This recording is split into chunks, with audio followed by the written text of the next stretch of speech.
आज महाराजा सुहेलदेव की जयंती है। बहराइच में जयंती समारोह का भव्य कार्यक्रम हुआ। पीएम मोदी ने सुहेलदेव स्मारक का शिलान्यास करते हुए कहा कि अब से पहले महापुरुषों को भुलाने की जो गलती की गई, अब उसे सुधारा जा रहा है। निशाना विपक्ष पर था तो जवाब आना तय था। विपक्ष ने पूछा कि सरकार और बीजेपी महाराजा सुहेलदेव के सबको बराबर महत्व देने वाले आदर्शों पर कब चलेगी। ओम प्रकाश राजभर ने तो महाराजा सुहेलदेव की जयंती को खुद ही की देन बता डाला। यानी कुल मिलाकर महाराजा सुहेलदेव पर चुनाव से पहले सियासत तेज है और इसकी वजह इनको मानने वालों की बड़ी संख्या है, जो अगले चुनाव में वोट डालने के लिए कतारों में लगेगी। तो फिर विरासत पर हो रही सियासत का वारिस कौन होगा, आज चर्चा इसी पर। लेकिन पहले आपको एक रिपोर्ट दिखाते हैं। आज महाराजा सुहेलदेव की जयंती है और सुहेलदेव इस वक्त यूपी की सियासत के केंद्र में हैं। यूपी में अगले साल चुनाव हैं और महाराजा सुहेलदेव को पूजने वालों का पूर्वी यूपी के कई जिलों और बुंदेलखंड में अच्छा खासा वोट बैंक है। बहराइच में हुए भव्य आयोजन में सीएम योगी आदित्यनाथ ने महाराजा सुहेलदेव के अलावा बहुत सी बातों को याद किया। 1000 वर्ष के बाद महाराजा सुहेलदेव का स्मरण पहली बार किसी सरकार के द्वारा हुआ है। तो आदरणीय प्रधानमंत्री मोदी जी ने ही 2018 में महाराजा सुहेलदेव के नाम पर डाक टिकट का परिचालन में लाकर के महाराजा सुहेलदेव के प्रति भारत की श्रद्धा और सम्मान को व्यक्त करने का कार्य किया था। पीएम मोदी ने सुहेलदेव स्मारक का वर्चुअली शिलान्यास किया। उन्होंने दूसरे दलों पर निशाना साधते हुए कहा, महापुरुषों को भुलाने की भूल को उनकी सरकार में सुधारा जा रहा है। इतिहास रचने वालों के साथ इतिहास लिखने के नाम पर हेरफेर करने वालों ने जो अन्याय किया, उसे अब आज का भारत सुधार रहा है। गलतियों से देश को मुक्त कर रहा है। महाराजा सुहेलदेव पर सबके अपने दावे हैं और ये दूसरों के दावों को खत्म करने की एक्सरसाइज भी मानी जा सकती है। राजभर महाराजा सुहेलदेव जी की जयंती मनाने से कतराती थी पार्टियां। आज उस महापुरुष की जयंती ओम प्रकाश राजभर की देन है कि राजभर महाराजा सुहेलदेव जी की जयंती सरकार अपने पैसे से पूरे 75 जिले में मनाने के लिए शासनादेश जारी किया। अगर ये किसी की देन है तो भारतीय समाज पार्टी की देन है। विपक्ष को सरकार की तरफ से महापुरुषों को यूं याद किया जाना सियासत के सिवा कुछ नजर नहीं आता। सुहेलदेव का जो सपना था, जो गरीब और दबे कुचलों के लिए जो उनकी विचारधारा थी कि उनको न्याय मिले, तो कम से कम भारतीय जनता पार्टी आज सत्ता में है। सुहेलदेव जी का सपना तब साकार होगा जब उनके विचारों को माना जाएगा। और भारतीय जनता पार्टी की जो जाति राजनीति का ध्रुवीकरण है, वो उत्तर प्रदेश की जनता बाखूबी समझती है।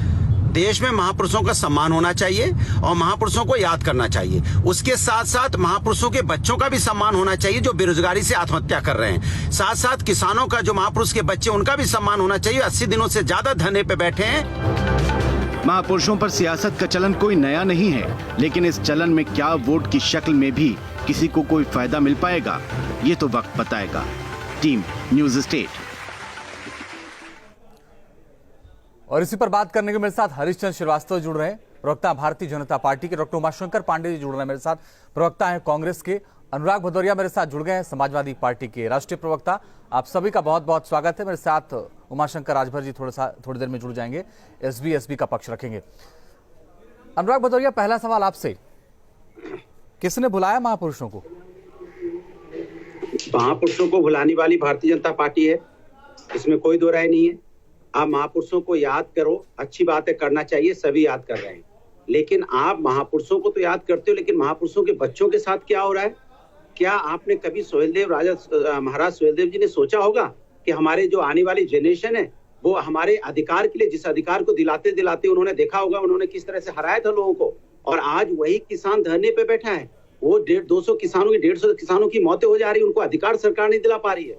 उन्हीं के बच्चे, उन्हीं के वंशज आज भीख मांगने पे मजबूर हैं, आत्महत्या कर रहे हैं, उन्हें रोजगार नहीं मिल रहा है। उन्हीं के वंशजों के साथ जिस तरह दिन दहाड़े हत्याएं हो रही हैं, चोरी डकैती लूट मार बलात्कार हो रहा है, क्या ये सपना था उनका? आप जयंती मनाइए, कोई नहीं रोकता है, लेकिन जयंती के साथ उनके वंशजों का तो ध्यान रखिए। उनके वंशजों के साथ क्या अन्याय हो रहा है आपको अच्छी भली बात पूरा प्रदेश और पूरा देश जान रहा है। आप सिर्फ मार्केटिंग इवेंट करना जानते हो, लेकिन उनके वंशजों के साथ न्याय करना नहीं थे। आप आज की तारीख में कर क्या रहे हैं? आपने क्या कर दिया? पूरे उत्तर प्रदेश और पूरे देश का हाल क्या कर दिया? अर्थव्यवस्था की कमर तोड़ दी आपने पूरी तरह से। महंगाई यहाँ चरम सीमा पर है। यहाँ डीजल पेट्रोल की कीमत बढ़ती चली जा रही है। आप जनता का असली मुद्दों से ध्यान भटकाने का काम कर रहे हैं। उन्हीं महापुरुष के वंशज हैं, उन्हीं के बच्चे हैं जिनके साथ आप अन्याय कर रहे हो। तो महापुरुष कैसे खुश होंगे जिनके वंशज भूख के मारे आत्महत्या करेंगे, जो जिनकी महंगाई से कमर टूट जाएगी, जिनके घर में खाना नहीं बनेगा, जिनकी गैस इतनी महंगी कर दोगे, सिलेंडर नहीं खरीद पाएंगे, पेट्रोल डीजल इतना महंगा कर दोगे कि बेचारे कहीं आ जा ना सके। आप उनकी जयंती मनाओगे भी तो आपको कहां से खुश होंगे वो? आप उनके बच्चों के लिए कुछ किए, उनके वंशजों के लिए कुछ करिए। आज के लिए, आज की जो जनता हरीश्वर श्रीवास्तव जी, आपके ऊपर ये आरोप है आप इवेंट मैनेजमेंट कर रहे हैं और महापुरुषों को तो आपने भुला दिया। देखिए अंजीत जी, भारतीय जनता पार्टी पूरे देश में महापुरुषों का गौरवगान करती है। हमारे राष्ट्रीय अध्यक्ष भी इस समय जो वर्तमान में देश के गृह मंत्री हैं आदरणीय अमित शाह जी भी बहराइच गए थे।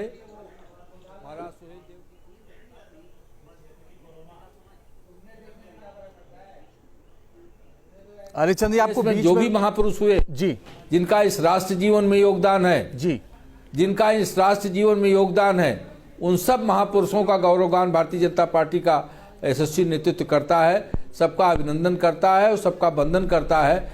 जो लोग केवल महापुरुषों को राजनीतिक चश्मे से देखते होंगे, उनको भले वो उसकी इतर व्याख्या करें, लेकिन जिन लोगों के मन में इन महापुरुषों के लिए आदर है, सम्मान है, जो उनसे प्रेरणा पाते हैं, वो भारतीय जनता पार्टी का जो ये कार्य है उसकी सराहना करते हैं। भारतीय जनता पार्टी सभी महापुरुषों के शिक्षाओं को, उनके संदेशों को जन जन तक, गांव-गांव, गली-गली ले जाने का काम करती है ताकि लोग उससे प्रेरित हो सके। यही बता दीजिए उन्होंने गजनी के किसको हराया था? गजनी के किस व्यक्ति को उन्होंने हराया था? बता दीजिए, नाम बता दीजिए, हम जान जाएंगे। आपने बहुत उनके बारे में अध्ययन किया है बीजेपी ने। बता दीजिए आप कि उन्होंने कौन सा, किसको हराया था? आक्रांताओं को, जो विदेशी आक्रांता थे, अरे नाम बताइए ना। विदेशी आक्रांता थे, उनको मार भगाया था। और गाजी जो नाम किसको भाई? गाजी का गाजी को वहीं पे उन्होंने उनको बहराइच में उनको मार गिराया था। आपको तो नहीं पता नाम आपको? गाजी कौन थे आप? वो मैं तो खुद ही बता रहा हूँ, मैं नाम पूछ रहा हूँ। लेकिन जो उन्होंने उनके किस सेनापति को उन्होंने हराया था? इस विदेशी आक्रांताओं को, हाँ बस नाम नहीं पता, मतलब राजनीति आप करो, विपक्ष पे नाम बताओ। जिस तरह आपको ये भी नहीं पता उनका जन्म कब हुआ था? चलिए सर, ओके सर, इंटरव्यू मत लीजिए अनुराग भदौरिया, ठीक है। आप आज आप पढ़ के आए होंगे, ओके, कोई बात नहीं। उमाशंकर जी मुझे एक बात बताइए, मैं उमाशंकर पांडे जी मुझे एक बात बताइए, मैं उमाशंकर राजभर जी के पास जाऊं उससे पहले, सबसे ज्यादा सत्ता में आप ही रहे। अगर कोई ये आरोप लगाता है कि महापुरुषों को भुला दिया, तो सबसे बड़ा आरोप तो आपके ऊपर है। बुरी तरह से परास्त किया था, ये सब जानते हैं। जी मुझसे प्रश्न है जी, बाकी लोग जानते हैं जी। उमाशंकर जी, देखिए पहली बात तो उत्तर प्रदेश का जहां तक पूछेगा तो बता दीजिएगा, अपने बीजेपी प्रवक्ताओं को बता दीजिएगा। करना चाहूंगा, उत्तर प्रदेश में कांग्रेस पार्टी सत्ता में ज्यादा नहीं रही है। 37 साल गैर कांग्रेसी सरकारें रही हैं और 33 साल उत्तर प्रदेश में कांग्रेस की सरकार रही है। हमने कभी धर्म का, आस्था का, महापुरुषों के मान और सम्मान को राजनीति का विषय बनाकर वोट बैंक के लिए उन आस्थाओं का अपमान नहीं किया है। भारतीय जनता पार्टी ने हमेशा धर्म का दुकान चलाया है, आस्था का अपमान किया है और जाति के आधार पर, धर्म के आधार पर मानव जातियों में बंटवारा करके अपने वोट बैंक की राजनीति साधी है। आज सुहेल देव महाराज की जो बात हो रही है, आप देखिए कि इन्होंने उनकी कोई डिमांड नहीं मानी, उनको अपने साथ सत्ता में रखा और जब काम निकल गया तो किनारे कर दिया। इसी तरह से इनके एक ब्राह्मण समाज के अध्यक्ष हुआ करते थे, जब लोकसभा चुनाव खत्म हो गया उनको किनारे कर दिया और वोट बैंक की राजनीति के लिए दूसरे जाति के आदमी को लाया जिनके ऊपर तमाम सारे आपराधिक मुकदमे दर्ज थे। यानी कि भारतीय जनता पार्टी जाति और धर्म का दुरुपयोग करती है, उनके वोट लेने के लिए हर तरीके का इवेंट मैनेजमेंट और हेडलाइन चलिए सर, आपकी बात समझ में तो आया कि राजनीति करते हैं। सर ये बताइए, यहाँ राजनीति करने के लिए कौन नहीं आया है, कौन भजन करने के लिए आया है? सब तो राजनीति करने के लिए आए हैं, पार्टी उसी लिए है। उमाशंकर राजभर जी, मुझे एक बात बताइए भाई, अनुराग भदौरिया ये कह रहे हैं कि हम नहीं भूले, बीजेपी भूल गई, बीजेपी कह रही नहीं हम नहीं भूले, हमने तो सम्मान दिया। किसने किया अब आप बता दीजिए। आप तो आप उनके नाम पर तो आपने पार्टी भी बनाई है। बोलिए उमाशंकर राजभर जी। हमारे लिए राजनीति देश की सेवा का ओके सर, ओके राजनीति। जय सुहेलदेव। सभी देशवासियों को सुहेलदेव भारतीय समाज पार्टी द्वारा राष्ट्र महाराजा सुहेलदेव को राष्ट्र रक्षक दिवस की ढेर सारी शुभकामनाएं। आज यह चुनावी साल है, आपको मालूम है कि जब भाजपा के लिए चुनावी साल आता है तो उनको महाराजा सुहेलदेव जातियों के सभी जो है याद आते हैं। महाराजा सुहेलदेव राजभर के नाम पे जब 2019 लोकसभा चुनाव था, जब गाजीपुर में माननीय देश के यशस्वी प्रधानमंत्री जब वह डाक टिकट जारी करने आए थे, तो माननीय ओम प्रकाश जी ने यही बात कहा था कि सुहेलदेव राजभर आप लिखिए। आप पंडित दीनदयाल उपाध्याय लिख सकते हैं मुगल सराय का नाम बदल करके, लेकिन महाराजा सुहेलदेव राजभर आप कभी नहीं लिख पाएंगे। आप सुहेलदेव के नाम पर जो है आप तो धोखाधड़ी कर रहे हैं। माननीय नेताजी ने आपसे यही डिमांड किया था ना कि जो राजभर जात है उत्तर प्रदेश में, उनको ओबीसी का जो बंटवारा है, जो सामाजिक न्याय समिति आपसे वही मांग रहा था। 17 में इसी बात के लिए आपके साथ में आए थे ना, लेकिन आप लोगों ने उनके साथ धोखाधड़ी किया है। आप पूरे समाज के साथ जो है, आज आपको समाज कभी इस गद्दारी को माफ नहीं करने वाला है। जिस हिसाब से महाराजा सुहेलदेव पूरे देश में जिस तरह से उनका नाम हो रहा है, माननीय ओम प्रकाश जी ने उनको नाम को फैलाया है, और आप जो है उस जात की राजनीति कर रहे हैं। आप सोचिए कि आप कम से कम उनके सामने राजभर करके लिखो। तो आप ट्रेन चलाए 2017 में, लेकिन उसके सामने आपने कभी राजभर नहीं लिखा। आपने डाक टिकट जारी किया, उसके सामने कभी आपने राजभर नहीं लिखा। तो यह किसको आप गुमराह करें? आप तो जाइए, आप पूछिए जाकर के बाद भारतीय जनता पार्टी को, जो भारतीय झूठ पार्टी है इस समय जो है, हम तो जब 2000 भारतीय जनता पार्टी तो गजनवी के सेनापति सैयद सालार गाजी को परास्त करने के लिए इसीलिए आप महाराजा सुहेलदेव का गौरवगान करती है। पार्टी है और 11वीं शताब्दी में जो विदेशी मुगल आक्रांताओं को उन्होंने मार गिराया, इसके लिए उस राष्ट्र जीवन में जो उनका सहयोग योगदान है, उसका सत नमन करती है, उनका गौरवगान करती है, उनका अभिनंदन करती है। हम समाजवादी पार्टी और सुबह से जात पात की राजनीति जो भी महापुरुष हुए सबके गौरवगान का काम करते हैं। आज आसमान कांग्रेस पार्टी से सभी राजनीतिक दल, चाहे समाजवादी पार्टी हो, चाहे सुबह सपा हो, ये सब दल ये गूगल पार्टी, बाहर गूगल पार्टी, गूगल करते अनुराग भदौरिया, एक सवाल का जवाब एक सवाल का जवाब दीजिएगा। सीधा सवाल कर रहा हूँ, सीधा जवाब दीजिएगा। मैं उम्मीद करता हूं कम से कम 12 से 17 तक आप सरकार में रहे, आपने कितनी बार सुहेलदेव को याद कर लिया? देश के अरे हम लोग तो रोज ही सुहेलदेव को याद करते हैं। हमारे सरकार में थे तब कितनी बार याद कर लिया? अब तो आपकी याद करना मजबूरी है, क्योंकि अब आपको वोट बैंक चाहिए। आप तो रोज आपको याद करना पड़ेगा, क्योंकि आपको वोट चाहिए। सरकार में रहते वक्त कितनी बार याद किया आपने? होगा कि सुहेलदेव जी का प्रोग्राम हम लोगों ने श्रावस्ती में कितना बड़ा किया था, लेकिन हमने इवेंट नहीं किया था कि वर्चुअल इवेंट होगा, टीवी पे टेलीकास्ट होगा, कैमरा लगा के सब देखेंगे। हाँ, आज प्रधानमंत्री जी, आज मुख्यमंत्री जी, सबको भेज दिया गया। नहीं, लाइव चलाना है, ये लाइव दिखाना चाहिए। ऐसा हम लोगों ने नहीं किया। हम लोगों ने इससे बड़ा प्रोग्राम किया था, इससे कई गुना भीड़ थी वहाँ पे। 12 से 17 तक आपने कितनी बार याद किया, मैं वो जानना चाहता हूँ। ये मेरी प्रोग्राम किया ये मैं नहीं जानना चाहता। आपने कितनी बार याद किया ईमानदारी से, बिना वोट बैंक के लालच के? ये बता दीजिए। ऐसा साल नहीं गया जिस दिन नहीं गया, चाहे सुहेलदेव जी का हो, महाराज सुहेलदेव जी हो, जातिवादी राजनीति की रोटी सेकते हैं। अरे महाराजा, इसलिए इनको याद आएगा। सुहेलदेव हो, हम लोग हर एक का प्रोग्राम और कांग्रेस पार्टी की याद आएगा। प्रोग्राम होता है, सुबह सपा भी केवल जात पात की राजनीति करती है। होता है। एक सोच इस बात का है कि हम लोगों ने इवेंट नहीं बनाया, मार्केटिंग नहीं बनाई। ये हमसे आप कह लो गलती हो गई। जात की नहीं, समाज की राजनीति करती है सुभाषपा, कभी जात की राजनीति नहीं करती है। ध्यान रखिए, आज उस दबे हुए समाज को, दबे कुचले समाज को आप लोग कहाँ छोड़े हैं सोचिए ना। आज 74 साल विकास की बात करते हैं, आपने क्या विकास किया वही बता दीजिए ना। आज ये समाज के लिए क्या विकास किया? इतने बड़े महापुरुष को जातिवादी खांचे में न समेटती। जैसे आप मचाते घूमते हो, ये हमारी गलती है। मैं अपनी गलती मानता हूँ। ऐसे महापुरुष जिसने सैयद सालार मसूद गाजी को सैयद सालार एक ही गाना गा दिया आपने, वो तो हमने बताई दिया, आपने गूगल कर लिया। अब गूगल करके नहीं खींचती अगर सुबह सुबह जात की राजनीति कर रही गूगल करके आपने देख लिया, उसकी इसीलिए पार्टी है ये। जमीन पे मालूम कुछ होता नहीं है, गूगल कर करके आप बताएंगे। आप पूरा प्रदेश गूगल से चला रहे हैं, इसलिए तो आपको किसान की समस्या पता नहीं। आपने तो कभी कैसे समझेंगे गांव में एक आदमी भूखा कैसे होता है, बच्चों को भूखा कैसे उसको रहना पड़ता है। कभी महाराजा सुहेलदेव का नाम नहीं लिए। जब पूर्वांचल में आप सोचिए 2018 में जब टिकट जारी करना था, तो यही देश के सबसे प्रधानमंत्री यही बात कर रहे थे ना उस समय। हमने केवल महाराजा सुहेलदेव से सीखा है सबका साथ सबका विकास। तो आप सबका साथ तो लेते हैं, लेकिन समाज का विनाश करते हैं। इस तरह से भारतीय झूठ पार्टी करती है। तब से आप महाराजा सुहेलदेव को जानने लगे। चलिए आप लोगों के पास मैं वापस आता हूं। मेरे सहयोगी निखिल शर्मा जुड़ गए लखनऊ से। निखिल, मुझे एक बात बताइए, पिछली सरकार में पिछला जो चुनाव हुआ निखिल, उसमें ओम प्रकाश राजभर पार्टी में थे, उनको कैबिनेट मंत्री बनाया गया। मतभेदों के बाद वो उन्होंने पार्टी छोड़ दी, अलग हुए, सारी चीजें हुई। अब बीजेपी को ये लगता है कि भाई कुछ ही वोट बैंक अगर है उसको क्यों छोड़ा जाए? बिल्कुल अजीत, चुनावी साल है, ऐसे में किसी भी सियासी दल को आप देखें तो कांग्रेस भी उनको लेकर बात कर रही है और समाजवादी पार्टी तो कर ही रही है।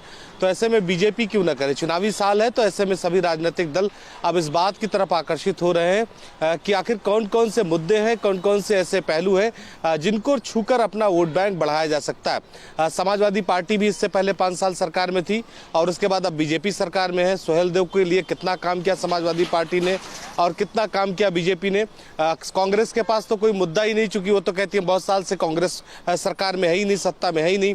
तो जब आप सत्ता में नहीं है तो आज आप सुहेलदेव को याद कर रहे हैं, जब सत्ता में थे तो आपने क्या किया था, इसके बारे में बताइए। अब रही बात कि अगर चुनावी साल है तो चाहे बीजेपी याद करे, चाहे कांग्रेस याद करे, चाहे समाजवादी पार्टी याद करे, सबके मायने एक है। सबको दरअसल राजनीति से मतलब है, सबको वोट बैंक से मतलब है। आपको ध्यान हो तो ओम प्रकाश राजभर जब बीजेपी में थे तो बीजेपी करते थे, आज वो बीजेपी में नहीं है तो आज वो कहते हैं राजभर के नाम पे बीजेपी ने कुछ किया नहीं। अरे आप जब सरकार में थे तो आपने इसकी मांग क्यों नहीं मजबूती से की? आप शुरुआत में ही मंत्री पद त्याग देते, लेकिन आपने तो अपने पार्टी के तमाम लोगों को सरकार में जो है जगह बनाने को लेकर सरकार पर दबाव बनाया, जो जगजाहिर है, जिसके बाद सरकार से मनमुटाव हुआ और उनको जो है पार्टी से बाहर जाना पड़ा, बीजेपी से अलग होना पड़ा। तो एक बहुत बड़ी बात है कि जब चुनाव आता है तब ये राजनीतिक दल ये अपना भोपू बजाना शुरू कर देते हैं, चाहे किसी क्रांतिकारी के नाम पर, चाहे किसी महापुरुष के नाम पर। राजनीति आपको करनी है तो आपको मुद्दों को लेकर अब राजनीति करनी होगी, क्योंकि उत्तर प्रदेश में जो राजनीति का परिदृश्य है अब वो धीरे धीरे बदल रहा है। अब आदमी रोजगार पर बात करना चाहता है, उस पर आप बात करना नहीं चाहते। इंडस्ट्री पर बात करना चाहता है, उस पर आप बात नहीं करना चाहते। सरकार उस पर बात नहीं करना चाहती, विपक्ष उस पर हंगामा नहीं करना चाहता, क्योंकि इनको लगता है कि जाति, धर्म, मजहब जो आमतौर पर उत्तर प्रदेश में वोट पाने का सबसे बड़ा रास्ता रहा है, अभी भी वो रास्ता है। लेकिन अब स्थितियां बदल रही। पिछले कुछ सालों में आपने देखा होगा अंजीत, जिस तरह से सोशल साइटों पर लगातार मुहिमें चली, चाहे उस मौजूदा सरकार की बात हो चाहे पिछली सरकार की बात हो, तो बदलाव देखने को मिले। और यही बदलाव इन राजनीतिक दलों को इस बात का एहसास दिलाएंगे कि अब जाति, धर्म और मजहब की राजनीति का उत्तर प्रदेश में कोई जगह नहीं। बस वक्त बहुत कम बचा हुआ है अंजीत, आने वाला चुनाव बहुत जल्द है और चुनाव के बाद सब तस्वीरें साफ। देखिए अनुराग भदौरिया बैठे हैं, उन्होंने कहा कि हमने तो इतना काम कर दिया, इतना कोई कर ही नहीं पाया। अब आप ही बताइए उनको उन्होंने किया या नहीं किया? अरे अंदीप जी जरा सुनिए, इन्होंने कहा जो है कि महाराजा सुहेलदेव के नाम पर ओम प्रकाश राजभर जी 2017 में बीजेपी के साथ में आए, लेकिन किस मुद्दे पे छोड़े? उस राजभर के नाम पे ही छोड़े ना। जब ओबीसी के लिए वर्गीकरण की बात आई 27% की, जब सामाजिक न्याय समिति बना के जब भाजपा ने आश्वासन देने के बाद, इनके यशस्वी जो प्रधानमंत्री जी हैं, इनके जो उस समय के राष्ट्रीय अध्यक्ष अमित शाह जी थे, आश्वासन देने के बाद जब यह भारतीय झूठ पार्टी जब झूठा प्रचार करने लगी तब उन्होंने त्यागपत्र दिया। भाजपा ने 2 सालों तक जब जिस वंशज के लोगों के आप आज जयंती मनाने की आप बात कर रहे हैं उनके बारे में आपने कुछ काम नहीं किया, तब माननीय नेताजी ने जाकर उसको सरकार को छोड़ा है। उसके पहले वो साथ में थे 2 साल जो है। तो अनुराग भदौरिया सही बोल रहे हैं। देखिए मैंने तो आपको बता ही दिया, भारतीय जनता पार्टी पे भारतीय जनता पार्टी उमाशंकर राजभर जी, अनुराग भदौरिया फिर सही बोल रहे थे आपके हिसाब से? के लोगों को भी मालूम होगा कि आदरणीय अमित शाह जी बहराइच गए थे की पार्टी है। महाराजा सुहेल देव चरणों में नमन करने के लिए। भदौरिया जी तो कभी नाम ही नहीं लिया। भदौरिया जी तो सपा, तो सुनिए, सपा तो 10 साल सत्ता में रही, चाहे मुलायम सिंह जी रहे, अखिलेश जी रहे, लेकिन कभी वो सुहेल देव का तो नाम जानते ही नहीं। सपा की तो बात ही छोड़ दीजिए, बसपा की तो बात ही छोड़ दीजिए। जब 2017 में बताइए अनुराग भदौरिया, आप तो नाम ही नहीं जानते। देखिए अब उनको ऐसा लग रहा है, वो क्या बोल रहे हैं मुझे नहीं पता, उनको शायद ज्यादा मालूम होगा। वो आपको पता ही है, अनुराग भदौरिया गाजी का नाम तो पता है अनुराग भदौरिया को ना, बोलना है कुछ गाजी का नाम जानते हैं। पहले देख लिया करो कि समाजवादी एक अकेली पार्टी ऐसी है जिसने हर समाज के हर महापुरुष का सम्मान किया है। अगर मैं ये पूछूं बिजली पासी का सम्मान कौन करता है, जरा बता दी महाराज बिजली पासी का, तो इसमें से कोई नहीं बता पाएगा। जितने लोग बैठे हैं कहाँ के रहने वाले हैं ये भी नहीं बता पाएगा, कहाँ पे उनका सम्मान होता है नहीं बता पाएगा। हम इसलिए महाराज उन्होंने कहा कि हमने राजभर के नाम पर पार्टी छोड़ दी, हमने राजभर के नाम पर पार्टी बनाई। वो ये कह रहे हैं कि आप जानते ही नहीं। बिजली राजभर राजभर सबसे बड़ा प्रोग्राम कराया था, भूल गए होंगे, इनको मालूम ही नहीं होगा कि कौन है सुशीला जी जिन्होंने सबसे बड़ा प्रोग्राम कराया था सुहेल देव का। नहीं बता पाएंगे लोग, क्योंकि भारतीय जनता पार्टी को बेसिकली बोलना नहीं है। ये तो आप जाके महाराज, आप जाके राजभरों की बात करिएगा। अनिल राजभर जो आपके मंत्री हैं, समाजवादी पार्टी में होते थे, सुहेल देव का प्रोग्राम करवाते थे, जो आज आपके यहाँ मंत्री हैं, और अनिल राजभर जी से पूछ लीजिएगा, अगर मंत्री अनिल राजभर जी आपके यहाँ चले गए, वो क्या हम लोग सुहेल देव का कितना प्रोग्राम हम लोग ने के साथ पूछेगा, बताएंगे, फोटो करिए आपको। चले उमाशंकर पांडे जी, मैं अब आपके पास आता हूँ। उमाशंकर पांडे जी, मैं आपके पास आता हूँ। ये हो क्या रहा है भाई? महापुरुषों को तो सम्मान मिलना चाहिए, उनके नाम पर सियासत क्यों होने लगती है? महापुरुषों को निश्चित रूप से सम्मान मिलना चाहिए, आस्था का सम्मान होना चाहिए, और मेरा ये भी मानना है कि वोट बैंक की राजनीति के लिए जिन्होंने कभी महापुरुषों को जाना नहीं, वो जब भारतीय जनता पार्टी महापुरुषों को गौरवगान करती है तो इनको वोट की राजनीति दिखाई पड़ती है। भगवान हो, सुहेल देव जी हो, तमाम लोगों के लिए ये केवल इवेंट मैनेजमेंट करते हैं। जिन लोगों के अपने दिल में अपने माँ बाप के लिए सम्मान नहीं बचा हो, वो दूसरे महापुरुष के लिए क्या सम्मान करेंगे?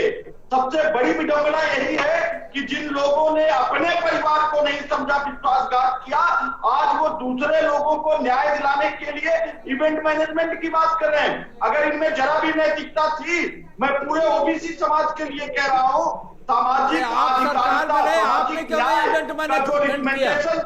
पांडे जी, आप इतने लंबे टाइम तक सरकार में थे, आपने क्यों नहीं इवेंट मैनेजमेंट कर लिया? उसके बाद आपको महापुरुषों का आप तो केवल नेहरू परिवार का गौरवगान करेंगे। आप तो केवल एक परिवार से जुड़े हैं। भारतीय जनता पार्टी देश से जुड़ी है, देश के महापुरुषों को गौरवगान करती है। आप केवल नेहरू परिवार का गौरवगान करते रहिए। भारतीय जनता पार्टी का एक एक कार्यकर्ता देश के राष्ट्र के जितने महापुरुष हुए उन सबका गौरवगान करती है। आप इवेंट किसका आयोजित करते? आपको तो इवेंट में केवल नेहरू परिवार था, आपके इवेंट आयोजन में केवल नेहरू परिवार था, और भारतीय जनता पार्टी के इवेंट आयोजन में देश के सारे महापुरुष हैं। चलिए, बहुत बहुत शुक्रिया, बहुत बहुत शुक्रिया सर आप सबका हमारे साथ जुड़ने के लिए और इस चर्चा में शामिल होने के लिए। लेकिन चुनाव नजदीक आ रहा है, वैसे वैसे सियासत और ज्यादा बढ़ती हुई नजर आई। खबर विशेष में फिलहाल के लिए बस इतना।